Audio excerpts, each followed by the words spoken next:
Welcome once again. This is WaleAde with another edition of Religion and Politics, where we talk about the hard topics and we hit them head on.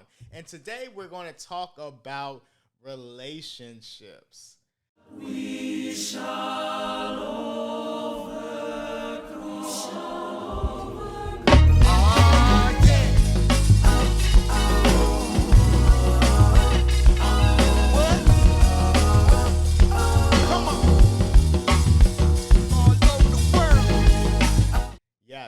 Yes. So one of the things that I just want to kind of put out there is that I am an advocate of healthy and unapologetically black families, right? And black relationships. And I know the only way we can get healthy black families is through healthy black relationships. See, one of the things the reasons why I'm doing this is because there's a lot of things going on out here that I've seen over the years, whether it's the red pill rage or people talking about feminism or, all the different content creators. And when it comes to the black community, it seems like black men and black women continue to be at odds with each other.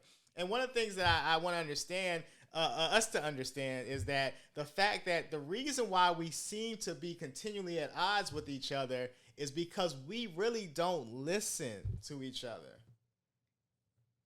Yeah, so basically what I'm saying is, those who may lean on the feminist side might say that women have been oppressed, women have not had the right opportunities, men have been controlling women and dictating how, they present their bodies and different things like that. And so there's some truth in that, right? And there's some pain that the men have to listen to in order to get to a healthy place when interacting with women. But on the other side, in the place, the red pill and the manosphere, men are talking about how it seems like they get the short end of the stick, right? There are some good guys, but maybe they don't earn enough money. And so nowadays women are just looking for enough money. And so they disqualify guys, the good guys, right? Just because they don't make a certain type of money or they don't stand at a certain type of height and different things like that. And so many people have been left through something called hypergamy, where a woman leaves a man for a man that seems like they have greater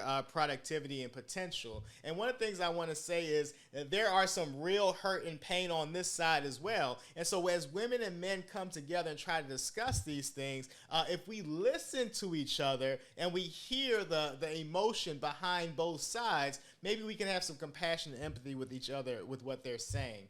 But unfortunately, what has happened is that we have a lot of now content creators that pander to both sides, right? And I won't name anybody out there because that's not my style. I'm not going to go trash anybody's channel. But I'm pretty sure you've seen some channels where they talk about, oh, what's the point of getting married?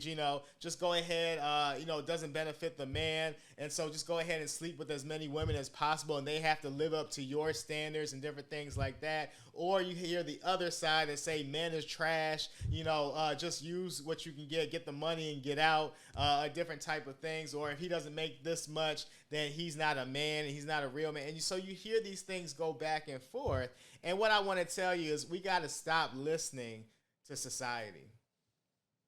You see, because I think what black people really want, both black men and women, are healthy, intimate relationships. And I know you might challenge me on this point, and I would like to hear your comments down below. But I really believe that at the end of the day, people just want somebody that they can live with, somebody that they can just grow with, somebody they can experience life with, somebody who they can cry with, somebody who they can have fun with, somebody who they can share memories with.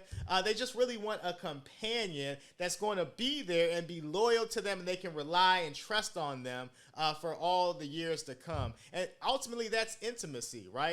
People are searching for intimacy. They want that connection, but a lot of times people are living out of fear because of past hurt, because of past pain, that now they have protectors that come up that don't allow them to be vulnerable and open. And one of the things I want to say is those things that keep you safe also keep people out.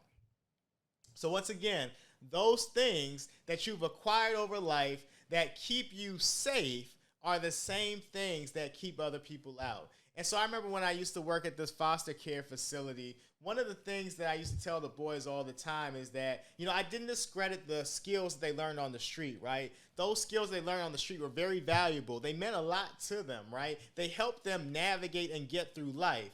But as they were removed from the street and they came to our facility, and we try to help to grow them in different areas, more professionally, more personally, trying to grow them into different areas that they might not have seen on the streets. One of the things I told them is that, those skills are great.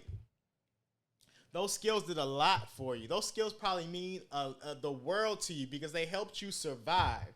But as you move into the next stage of life, if you move into a different environment, those same skills that helped you survive and kept you safe, those skills will actually hinder you from taking your life to the next level. And one of the things I want to tell us today is that as black men and black women, we have to heal because we have all these protectors. We demonize each other. We point fingers at each other. And what we really do need to do is listen to each other and hear the hurt and the pain that's going on with my brother, the hurt and the pain that's going on with my sister, and let each other know that, I'm hurting too. I know you're hurting. Let's talk it through. Let's have some humility in these conversations. Let's stop sitting on our high horse thinking that we have all the answers. Let's stop just continuing to put each other down, because at the end of the day, all that does is continue this perpetual cycle of broken families, broken relationships that lead to broken families that lead to traumatized generations.